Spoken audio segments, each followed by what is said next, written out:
São duas etapas da minha vida: sem fé e a jornada de fé.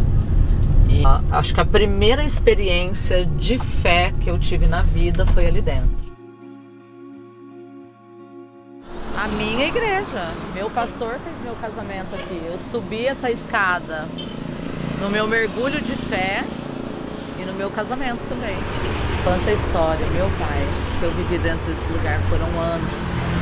As melhores experiências espirituais que eu vivi na minha vida.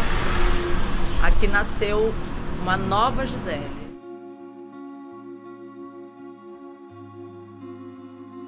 E eu me lembro de um outro momento muito marcante nessa jornada de fé. Foi um pastor de fora pregar nessa igreja nesse dia. Minha igreja tinha um corredorzão vermelho, grandão, um tapete vermelho. Eu vivi experiências com Deus assim que muito louca, gente. Eu acho que era Deus tentando ativar a fé dentro de mim, uma fé que eu não tinha. Nesse culto foi muito marcante porque ali começou o meu processo de cura do pânico. Esse pastor falou: olha, gente, tem uma pessoa aqui, uma mulher, que Deus me mostra que quando chega na igreja começa a passar mal. Sabe por que você passa mal? Sabe por que você fica sentindo todas essas coisas? Porque o mal não quer que você escute a palavra, porque é a palavra que vai te libertar, é a palavra que vai te curar. Então ele fica tentando roubar a sua mente, roubar a palavra, e você servir a demônios. Quando ele falou isso, eu falei assim: meu Deus, né? Tipo assim, eu não servia demônios, eu era uma pessoa boa. Eu fazia o bem para as pessoas, porque eu não tinha assim, né? Eu não entendia aquele mundo espiritual, aquele linguajar direito. Aí ele falou assim: mas se hoje você levantar do seu lugar e vier aqui, nós vamos orar e você vai ser liberta desse mal. E eu fiquei com medo de levantar, porque eu tinha medo de cair como eu via as pessoas caindo. E aí levantou uma mulher. E ela foi andando. E no meio do corredor, eu respirei e falei: ufa, não é comigo. Não era comigo que ele estava falando. Quando a mulher andou assim, ela chegou no meio do corredor. No meio do corredor, o pastor falou: irmã, não é você. Deus está me falando que não é você. Você pode vir aqui que nós vamos orar. Mas Deus está me falando que não é você. E você, irmã, que já está sentindo o Espírito Santo falar com você, está sentindo seu coração aí acelerado, levanta desse lugar, porque a bênção é sua. A hora que eu vi aquilo, eu falei: não, gente. E até eu chegar perto do homem, que tinha que andar um bocadinho, eu pensei assim, morrendo de vergonha, tá? Que Deus não me deixasse cair ali, perder a consciência.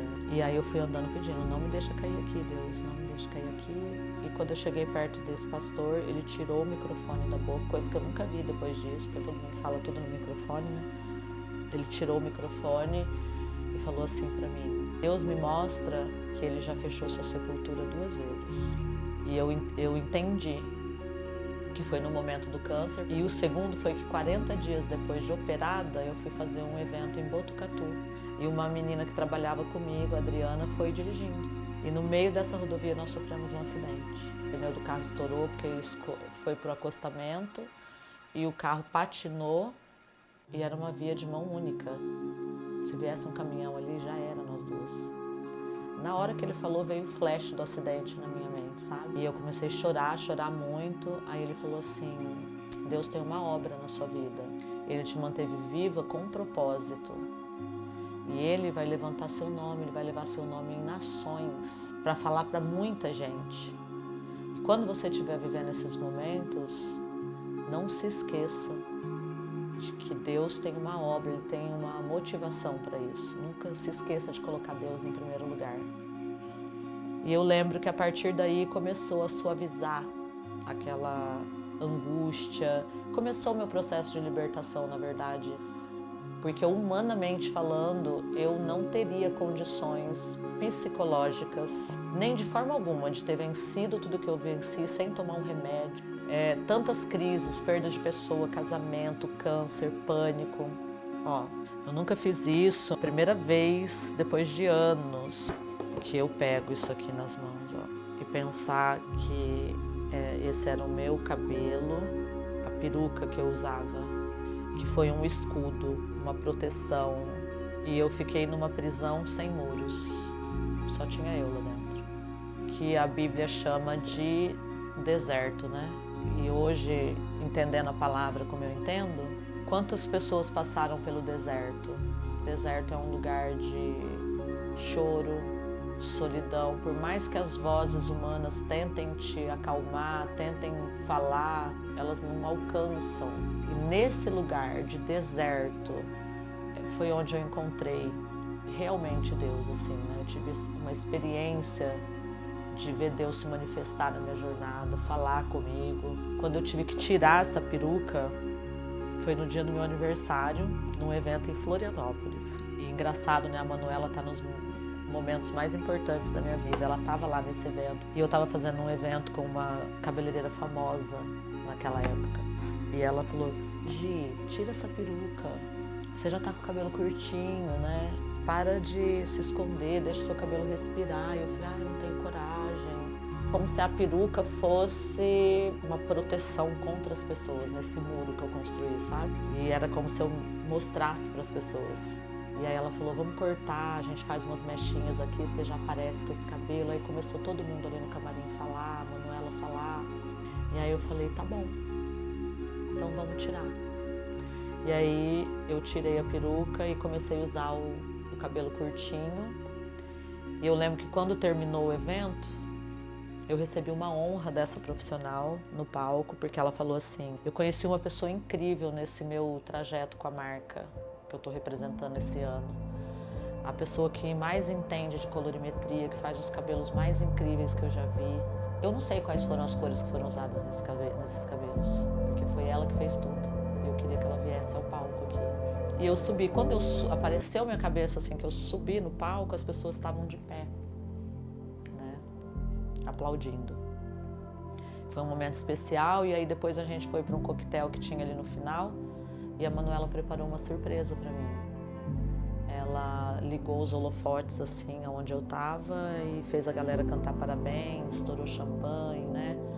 Então foi um momento muito marcante. Então a marca tem um papel muito importante na minha jornada. Por isso eu falo que são 21 anos dentro do mesmo lugar, onde eu passei uma jornada inteira junto com essas pessoas, junto com a Manuela, com o time, com o marketing, com o comercial. Uma história linda de união, de pessoas que acreditaram, que marcharam no mesmo objetivo. Muita gente nunca entendeu por que eu nunca fui trabalhar em outro lugar, por que eu nunca aceitei propostas de trabalho, porque na verdade não era sobre dinheiro, era sobre o propósito, né? E essa palavra de Deus, que Ele ia me levar a nações, que Ele ia me colocar em lugares, e eu estava esperando viver esse propósito de Deus ali dentro, né? Passei esse deserto e atravessei lá do outro lado. Nesse momento, cada vez esse propósito, esse chamado ia ficando mais forte na minha vida, assim, né? De falar com as pessoas. E eu comecei a conseguir verbalizar. E as primeiras pessoas que eu me lembro que eu contei a história, uma foi uma psicóloga, escritora e cliente na minha cadeira. Quando eu terminei de contar, ela olhou para mim e falou, você já pensou em escrever um livro? Muita gente acha isso coincidência. Eu falo que é cristocidência. Porque Deus já havia falado 4 anos antes dessa mulher falar isso na minha cadeira, em um evento em Santo Antônio de Jesus, na Bahia, na boca de um profeta, que ele teve uma visão comigo autografando um livro. E depois dessa mulher, muitas pessoas falaram. Manuela, de novo, numa parte importante da minha vida, patrocinou metade desse projeto, né? Para eu contar a minha história. Então, eu escrevi o livro Uma Prisão Sem Muros, que foi a oração que eu fiz dentro do ônibus, contando essa minha trajetória de vencer o câncer, vencer o pânico, da trajetória na trans. Eu conto mais profundamente a minha história. Ele não foi lançado ainda, mas está pronto. Só falta imprimir. Estou buscando o melhor momento para fazer isso. Eu acredito que isso vai acontecer muito em breve. Só que eu não escrevi só um livro. Eu escrevi 2 livros, né? Eu escrevi na pandemia o Descomplicando a Colorimetria, ou seja, a promessa de Deus, daquilo que Ele falou quando ainda nem era, quando nem eu mesma acreditava que isso pudesse acontecer. aconteceu na minha vida. E no meio desse auge profissional, do maior auge da minha carreira, da agenda mais lotada, eu falei, esse vai ser o melhor ano da nossa vida. Não foi, né? Porque o melhor ano da nossa vida começou a pandemia. E aí fecharam os aeroportos, encerrou as agendas. Mas por incrível que pareça, eu não senti medo. Eu senti paz e eu curti aquele momento. Ficar o dia inteiro com os meus filhos, não ter compromisso com gente, de não ter que sair de casa, foi assim um período sabático para nós. E nesse período já tinha uma galera que estava atrás de mim para eu gravar um curso online. E eu não tinha tempo, minha vida e minha agenda de trabalho, salão, empresa de papel, os cursos particulares, cursos da marca. Eu falei, que hora que eu vou fazer curso online, gravar, desenhar, corrigir, né? Eu lembro que esse meu amigo ligou para mim e falou, Gi, é agora. Você tem uma demanda reprimida, você tem uma galera que é seu fã, você tem gente que faz parte da sua jornada, acredita, esse negócio dá certo. Eu falei, cara, mas o que eu tenho que fazer? Ele falou, nada. Você tem que criar uma série de aulas que você vai dar uma semana inteira e no último dia você vai oferecer o que você acha que é o que um cabeleireiro precisa saber para ele ter uma trajetória de sucesso, que transformou sua vida. E aí eu comecei. Logo que eu liguei a primeira live, já bateu um pico de 500 pessoas. Daqui a pouco 700. E eu falei, uau! A gente fazia live antes da pandemia, dava 100, 50. Aí, quando foi chegando para o final da semana, bateu 1.200 pessoas. E aí a gente ofereceu o curso. E muita gente que nunca teve a oportunidade de estar comigo presencialmente, pôde estar comigo ali e me conhecer. E no primeiro lançamento nós batemos recorde de vendas. Não é somente sobre a parte técnica do que eu ensinei, como eles se ocuparam na pandemia e resolveram estudar. E eu falava todo o tempo, não vamos deixar esse medo invadir a gente, vamos estudar. Usa esse tempo para encher tua mente de coisas boas. Aí a galera ouviu esse comando e a gente passou a pandemia estudando. E muita gente, quando voltou com a força total, com a mente mudada. Isso aqui é a premiação para quem bate recordes dentro da maior plataforma de cursos online do Brasil, que é a Hotmart. Isso aqui, ó, as pessoas respeitam resultados. E aí eu criei o movimento Tropa da Gi e o movimento das borboletas, né? Vocês sabem que borboleta faz parte da minha vida, né, gente? Tem borboleta aqui, tem borboleta aqui.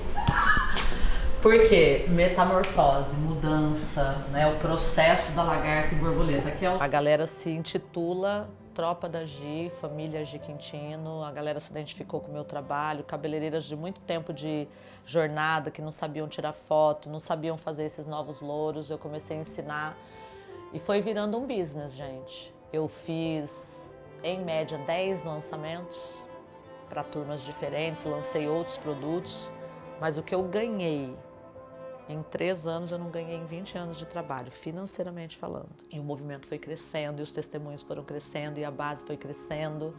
E hoje eu tenho mais uma empresa, que é o Gi Quintino Treinamento Online. Hoje eu tenho 8.139 na minha base de alunos que compraram o Colorimetria Master. Aí a gente pode colocar 10.000 pessoas que consumiram algum tipo de produto meu, ou cursos menores, ou o livro Descomplicando a Colorimetria. Mais uma vez eu vi a mão de Deus e mais uma promessa de Deus se cumprindo na minha vida, de que Ele ia levar meu nome a nações. Nós vendemos para Portugal, Europa, toda a América Latina, e eu comecei a ver o alcance da minha voz. E a marca Gisele Quintino na educação. Deus fez um hemograma para mostrar quem eu era, que quem lotava a sala não era a marca, era aquilo que estava sobre mim, era a missão que Deus colocou nas minhas mãos. Então não é sobre mim, é sobre Jesus na minha vida.